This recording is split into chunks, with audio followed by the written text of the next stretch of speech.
مجموعه مصاحبات بچوی شهر، تاریخ شفاهی شیراز، شیراز جنت تراز، این ملک سلیمان.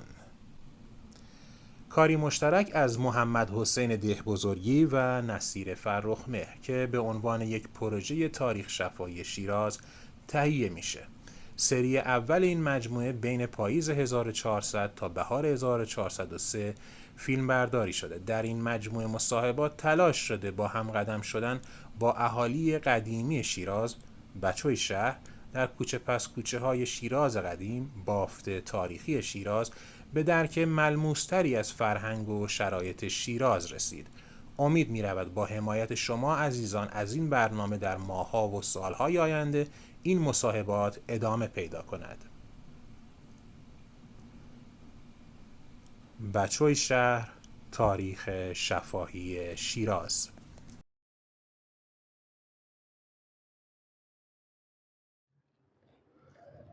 عرض به حضورتون که بله این خونه حاج قدرت بود. البته در قدیمترش من نمیدونم. حاج قدرت از فرش فروش بازار بود، البته اینجا زندگی نمیکرد. این خونه بوشهریا بهش میگفتن. بهش گفتن خونه بوشهریا. یه نسبتی هم با ما داشتن چون من شوهر دخترم من بوشهری بود اصلا و اینها بسیار از بستگان اون مرحوم بودن که کارشون هم به نام خانم ممدسن بود. حیات خیلی خوبی بود و به اصطلاح خانمای محل لباساشون میدادن خانم ممدسن میدوختن. فامیلشون هم پروین بود، بوشهری بودن. حالا بعدش دیگه نمیدونم فروختن به کی و اینا. ببینید الان اینجا معروف شده به گذر علاقبندا. خب جدیدن میگن گذر علاقبندا. ما وقتا هم گفتیم کوچه پشت بازار. آدرس پستی هم که می‌خواستیم بدیم میگفتیم شیراز میدان مولا. حتی خیابان زندش هم نمیگفتیم چون میدان مولا دیگه خیلی شناخته شده بود. شیراز میدان مولا، کوچه پشت بازار وکیل، بنبست سیرفی، بلاک 25. که البته خیلی وقتا پستچی‌ها چون دیگه میشناختن که مثلا یه آدرس که روی نامه نوشته مال مشقنبره، نامه تحویل مغازه میدادن.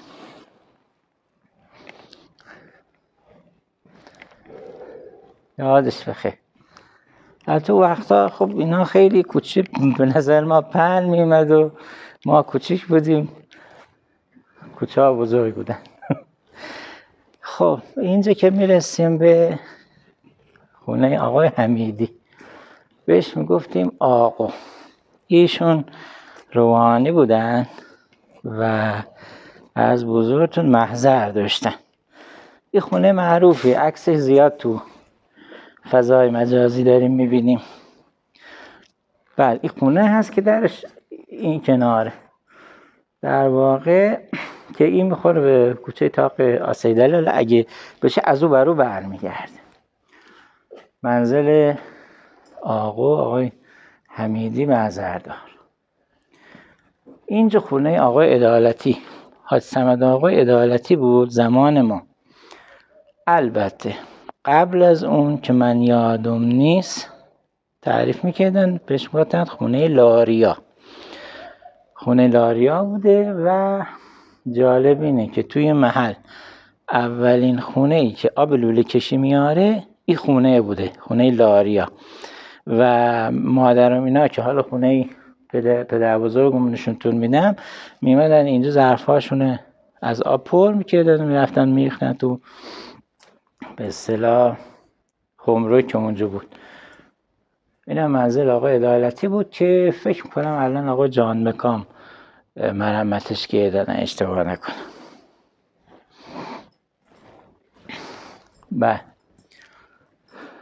خونه بعدی بعد از خونه آقای عدالتی معروف بود به خونه مروج. ولی زمانی که ما بچه بودیم آقایون مروج دیگه توش نبودن. خانواده محترم صناعی اینجا میشنستن که این درش هست خونه مروج. این هم باز جزء مواردی هست که فکر کنم آقای جان بکام مرمتش کرده. خب خونه قدیمی بعضی هاشون که بزرگ بودن یه قسمت خارج داشتن. حالا این خارجه من دقیقا نمیدونم با اون داستان اندرونی بیرونی که تو معماری مثلا قاجار وجود داشته به او ارتباطی داره یا نه، اینو نمیدونم، یا ای که خونه سرایداری بوده، اینو نمیدونم. اما تو محل ما 3-4 تا بود اینجوری که خونه ها خارج داشتن و این خارجه کاملا مجزا بود، هرچند این مربوط به این ملک بود و کاملا مجزا بود. از داخل اینا یه دری به هم مرتبط داشتن که معمولا اینا بسته بود، چون که در زمان ما معمولا کسایی که تو خارج زندگی میکردن دیگه ارتباطی با خونه اصلی نداشتن، مثلا مستاجر میشنوندن.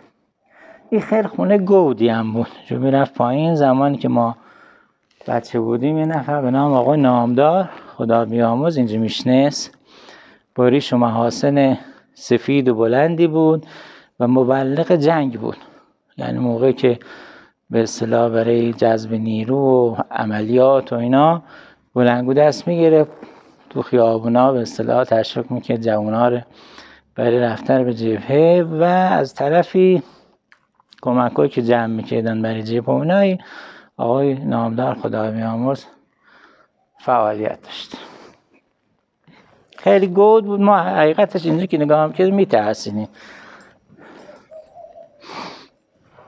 خب این خونه که میبینید حدود سال 60 ساختن ایره. قبل از سال 60 یه خونه قدیمی بود که خونه پدری پدرم بوده و پدر و عمو و عمه ها و اینا همه اینجا به دنیا آمده بودن و بزرگ شده بودن. سال 60 عموم سهم بقیه رو خرید و ساخت و به اصطلاح اینجا میشنستن که بعد چند سال از اینجا رفتن.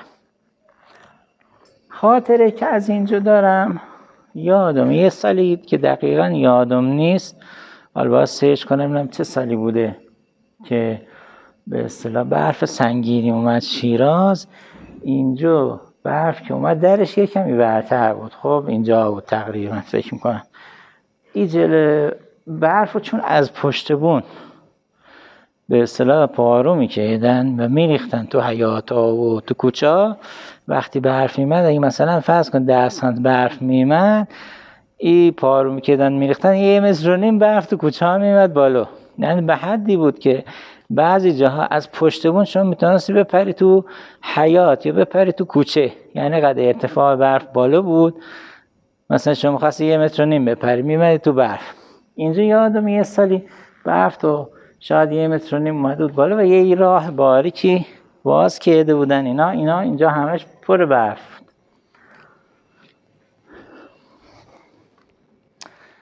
و اما خونه بعدی اینجا منزل آقای فرهمند بود، اصالتا مال اردکون بودن و یکی از پسراشون هم شهید شد به نام شهید محمود فرهمند.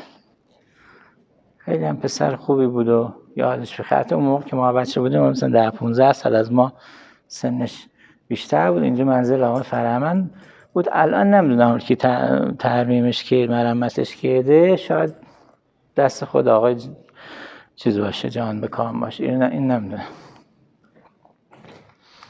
خب اینجا رو که میرسیدیم به این قسمتم گفتیم کوچه باریکو. خب این کوچه باریکو بود. خاطره که از کوچه باریکو میتونم براتون تعریف کنم اینه که در قدیم زمانی که از بزرگتون مسائل ساختمانی میخواستن بیارن یا ای که ناخاله بری بکنن، در واقع از خر استفاده میکردن. هم الان هم یه جایی شاید استفاده بکنن، من نمیدونم. بعد کسایی که این مسائل میوردن یا ناخاله رو میبردن بهشون گفتن خرکی. و این خرکی ها یه مشخصه بارزی که داشتن، خیلی خیلی معذرت میخوام، خیلی خرکی رانندگی میکردن. یعنی ما اگر این سر کوچه بودیم یا او سر کوچه بودیم میدیدیم که خرکی‌ها دارن میان، حتما سب میدادیم اینا رد بشن بعد بیام داخل کوچه. اگر میمدیم داخل کوچه شاید همینجاها بود. یادم یه بار من وایساده بودم، مثلا اینجور وایسادم که این خرکی‌ها رد بشن، بعد این که اومدن رد شدن یکشون با بارش زد تو صورت ما، رفت و خلاص صورت ما زد داغون کرد. این خاطره بد. یعنی همیشه ما وحشت داشتیم که این بسا تو کوچه که رد میشیم یه موقع خرکی‌ها نیاد. واقعا همینجاها یک گاری رد شد، بار داشت به منم زد. جدی؟ این اصطلاح خرکی، شوخی و خرکی اینا من فکر کنم از همونجا نشأت گرفته. بعد از حضورتون اینجا منزل صادقی بود که یکی از بچه‌هاشون هم شهید شده اشتباه نکنم. بله اینجا صادقی بود. توی کوچه یه نفر دیگه بود، آقا پاکدل، که به اصطلاح از یه نسبتی هم به او پاکدل که هنرپیشه هستن و اینا، عموزاده او پاکدلایی که هنرپیشه هستن و مجری بود و اینا، یکی از خونه ها بود، درست یادم نیست. خلاصه کوچه باریکو بود و قدیم هم خب کوچه ها در واقع خیلی تاریک بود. یعنی اگر یه لامپی هم او برمی زدن یه لامپی هم برمی زدن از یکی دو روز بچه ها می زدن میشکندنش، همیشه تاریک بود. یکی از در واقع وحشت‌های ما وقتی که بچه بودیم از کوچه باریکو که مخواستیم رد بشیم، خیلی تاریک بود، ترسناک بود، اینجا مخواستیم رد بشیم. یاد شو خیلی